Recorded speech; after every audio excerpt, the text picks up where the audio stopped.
ಎಲ್ಲರಿಗೂ ಶುಭ ಸಂಜೆ. ಕರ್ನಾಟಕ ಸಂಘ ಮಂಡ್ಯ ಮಹಿಳಾ ಘಟಕದ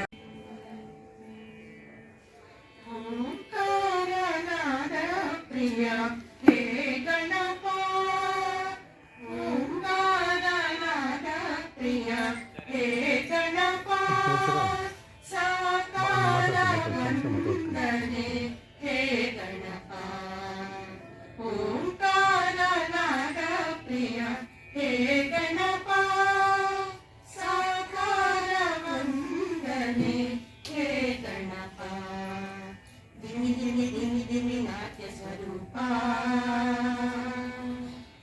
ನಿನಗಿದು ಅರ್ಪಣೆ ಭಕ್ತಿಯ ಧೂಪ, ಹೇ ಪ್ರಭು ನಿನಗಿದು ನಮ್ಮ ನಮಸ್ಕಾರ. ಎಲ್ಲ ಸಹೃದಯ ಬಂಧುಗಳಿಗೂ ನಮಸ್ಕಾರ. ಬಂಧುಗಳೇ, ಕರ್ನಾಟಕ ಸಂಘ ಮಂಡ್ಯ ಮಹಿಳಾ ಘಟಕದ ವತಿಯಿಂದ ಪ್ರೊಫೆಸರ್ ಸಿ.ಪಿ. ಸಿದ್ದಾಶ್ರಮ ಅವರ ಈ ಅನುಸಂಧಾನ ಎಲ್ಲಿವರೆಗೆ ತಲುಪಿದೆ ಅಂದ್ರೆ 16 ಸಂಚಿಕೆಗಳನ್ನು ನಾವಿವತ್ತು ತಲುಪಿದ್ದೇವೆ.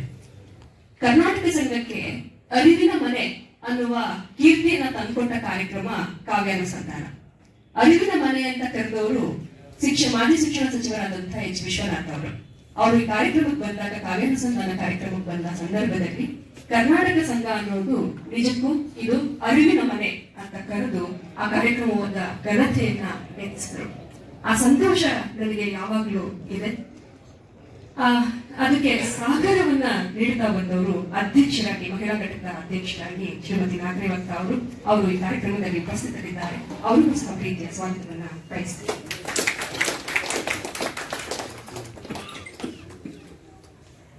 ಶಕ್ತಿ ತುಂಬಿದವರು, ಪ್ರೇರಣೆ ನೀಡಿದವರು, ಅವರಿಗೆ ಪ್ರೀತಿಯ ಸ್ವಾಗತವನ್ನ ಇವೆಲ್ಲರ ಹೋರಾಟ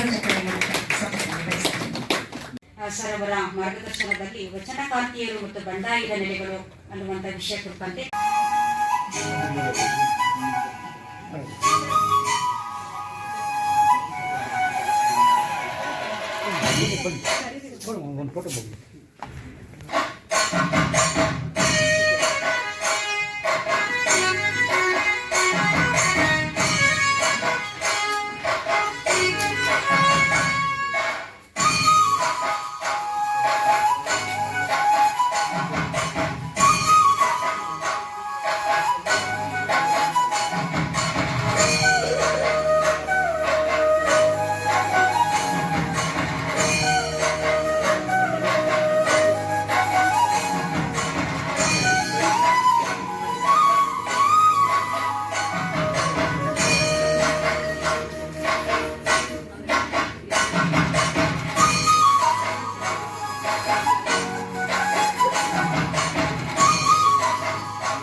ವೇದಿಕೆಯ ಮೇಲಿರುವ ಮಾನ್ಯ ಅಧ್ಯಕ್ಷರೇ,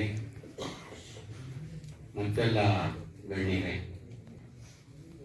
ಸಭೆಯಲ್ಲಿರುವ ಎಲ್ಲ ಅತಿಗಣ್ಯ, ಇವತ್ತು ಬಹಳ ಮುಖ್ಯವಾದಂತಹ ಒಂದು ಸಮಾರಂಭ ಮಂಡ್ಯದ ಕರ್ನಾಟಕ ಸಂಘದಲ್ಲಿ ನಡೀತಾ ಇದೆ. ಈ ಪುಸ್ತಕ ಬಿಡುಗಡೆ ಇತ್ತೀಚಿನ ವರ್ಷಗಳಲ್ಲಿ ಒಂದು ಕಲ್ಚರ್ ಆಗಿ ನಡ್ಕೊಂಡು ಬಂದಿದೆ. ಆದರೆ ಅದಕ್ಕೆ ಜನರ ಪ್ರತಿಕ್ರಿಯೆ ತುಂಬ ಸಾಧಾರಣ ಅನ್ನುವ ಮಟ್ಟದಲ್ಲಿ ನಡೀತಾ ಇದೆ.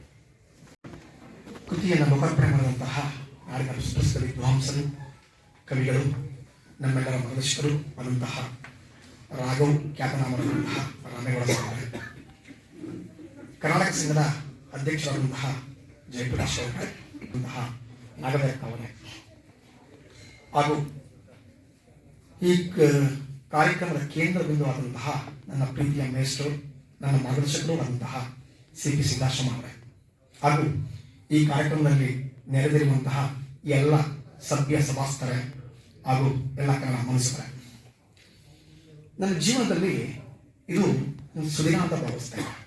ಇದು ವಿಶಿಷ್ಟವಾದಂತಹ ಒಂದು ಅಪರೂಪದ ದಿನ. ಕಾರಣ ಏನಪ್ಪ ಅಂತ ಹೇಳಿದ್ರೆ, ಅನಿತಾ ಅವರು ಒಂದು ಸಾಲನ್ನ ಉಲ್ಲೇಖ ಮಾಡಿದ್ರು. ಏನಪ್ಪ ಅಂತ ಹೇಳಿದ್ರೆ, ಒಬ್ಬ ಶ್ರೇಷ್ಠ ಗುರು ಜೀವನದಲ್ಲಿ ಏನ್ ಮಾಡ್ತಾನೆ ಅಂತ. ಒಬ್ಬ ಶ್ರೇಷ್ಠ ಗುರು ಕೇವಲ ಶಿಷ್ಯನ ನಿರ್ಮಾಣ ಮಾಡೋದಿಲ್ಲ, ಮತ್ತೊಬ್ಬ ಶ್ರೇಷ್ಠ ಗುರುವನ್ನ ಒಂದು ನಿರ್ಮಾಣ ಮಾಡ್ತಾನೆ ಅಂತ. ಒಬ್ಬ ಶಿಷ್ಯನ ಕೃತಿಯನ್ನ ಲೋಕಾರ್ಪಣೆ ಮಾಡುವ ಸಲುವಾಗಿ ಒಬ್ಬ ಶ್ರೇಷ್ಠ ಗುರು ಈ ಕಾರ್ಯಕ್ರಮದಲ್ಲಿ ವೇದಿಕೆಯಲ್ಲಿ ವಿರಾಜಮಾನವಾಗಿ ಕೂತಿದ್ರೆ, ಮತ್ತೊಬ್ಬ ಶ್ರೇಷ್ಠ ಗುರು ಕೃತಿ ರೂಪದಲ್ಲಿ ಈ ಲೋಕಕ್ಕೆ ದರ್ಶನವನ್ನು ನೀಡ್ತಾ ಇದ್ದಾರೆ. ಆ ಕೃತಿಯನ್ನು ಬರೆದಿರುವಂತಹ ನನ್ನ ಶ್ರೇಷ್ಠ ಗುರುವಿನ ಕೃತಿಯನ್ನ ನಾನು ಪರಿಚಯ ಮಾಡಿಸುವಂತಹದ್ದು ಸೌಭಾಗ್ಯ ನಂದಾಗಿದೆ. ಈ ನಿಟ್ಟಿನಲ್ಲಿ ಈ ಕೃತಿ ನಿಜವಾದ ಅರ್ಥದಲ್ಲಿ ನನಗೆ ವಿಶೇಷ. ಇದು ನಿಂತಿರುವುದಕ್ಕೆ ಕಾರಣ ಎರಡು.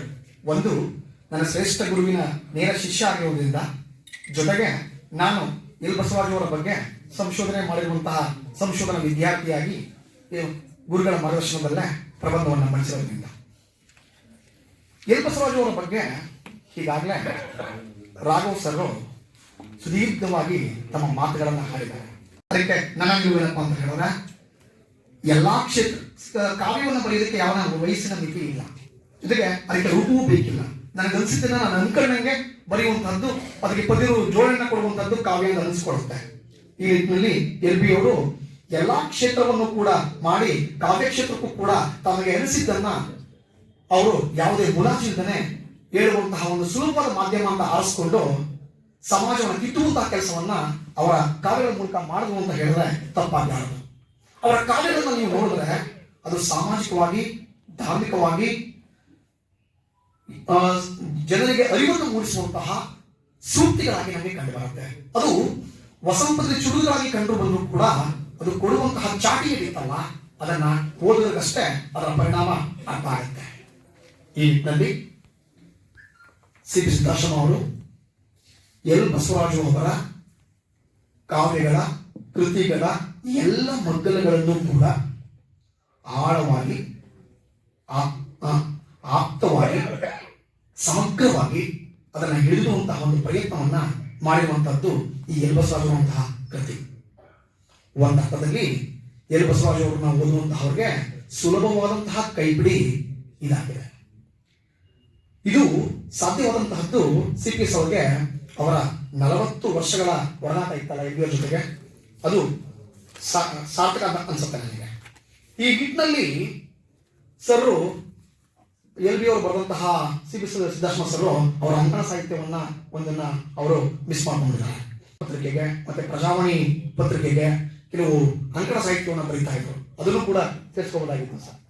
ಪುಟದ ಮಿತಿ.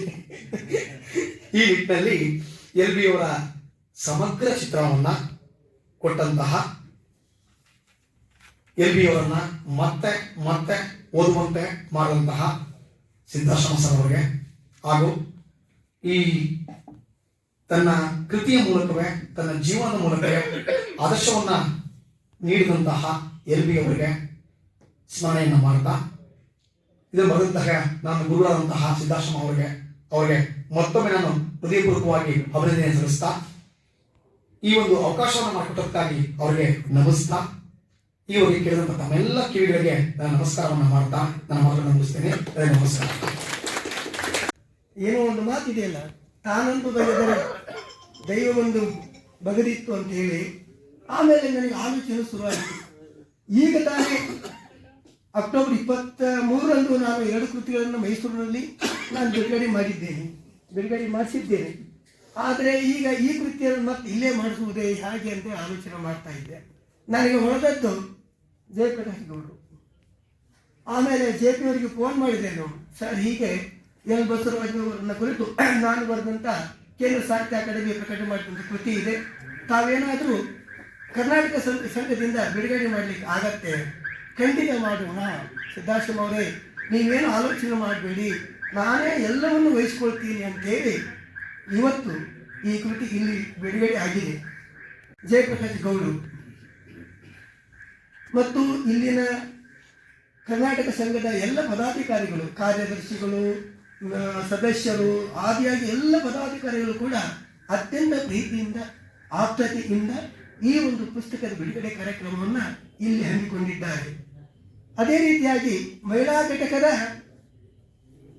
ಸಹೋದರಿ ಡಾಕ್ಟರ್ NS ಅನಿತಾ ಅವರು ಮತ್ತು ಅಧ್ಯಕ್ಷರಾದಂಥ ನಾಗರೇ ವಕ್ಕ ಅವರು ಇವರೆಲ್ಲರೂ ಸೇರಿಕೊಂಡು ಬಹಳ ಚೆನ್ನಾದ ರೀತಿಯಲ್ಲಿ ಅರ್ಥಪೂರ್ಣವಾದ ರೀತಿಯಲ್ಲಿ ಈ ಕಾರ್ಯಕ್ರಮವನ್ನು ನಿಮ್ಮ ಮನೆಯ ಕಾರ್ಯಕ್ರಮ, ಸ್ವಂತ ಮನೆಯ ಕಾರ್ಯಕ್ರಮ ಅನ್ನುವ ರೀತಿಯಲ್ಲಿ ನೀವು ಈ ಪುಸ್ತಕವನ್ನು ಇಲ್ಲಿ ಬಹಳ ಆಪ್ತವಾದ ರೀತಿಯಲ್ಲಿ ಬಿಡುಗಡೆ ಮಾಡಿಸಿದ್ದೀರಿ. ಬಹಳ ಸಾರ್ಥಕವಾದ ಕೆಲಸ ಮಾಡಿದ್ದೀರಿ. ಆದ್ದರಿಂದ ಕರ್ನಾಟಕ ಸಂಘದ ಅಧ್ಯಕ್ಷರು, ಕಾರ್ಯದರ್ಶಿಗಳು, ಕಾರ್ಯಕಾರಿ ಸಮಿತಿಯವರು ಆದಿಗೆ ಎಲ್ಲ ಬಂಧುಗಳಿಗೆ ಮತ್ತು ಮಹಿಳಾ ಘಟಕದ ಎಲ್ಲ ಸಾಹಿತಿಗಳಿಗೆ ಮತ್ತು ಅಧಿಕಾರ ವರ್ಗದವರಿಗೆ ನಾನು ಅತ್ಯಂತ ಕೃತಜ್ಞತಾಪೂರ್ವಕವಾದಂತಹ ಧನ್ಯವಾದಗಳನ್ನು ಹೇಳಲಿಕ್ಕೆ ಇಷ್ಟಪಡ್ತಾ ಇದ್ದೇನೆ.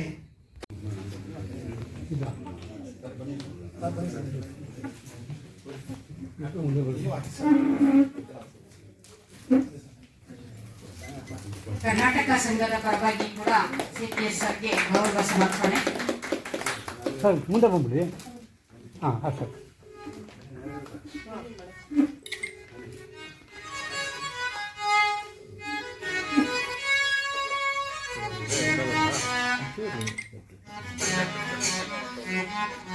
ಮೇಡಮ್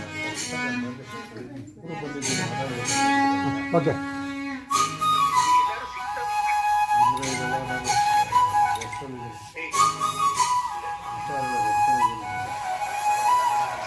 ಈ ಕಾರ್ಯಕ್ರಮದ ಅಧ್ಯಕ್ಷತೆಯನ್ನು ವಹಿಸಿರುವಂತಹ ಪ್ರೊಫೆಸರ್ ಡಿ ಸರ್ ತಮ್ಮ ಅಧ್ಯಕ್ಷೀಯ ನುಡಿಗಳನ್ನು ನೀಡಬೇಕೆಂದು ಈ ಮೂಲಕ ಕೋರಿಕೊಳ್ಳುತ್ತೇನೆ.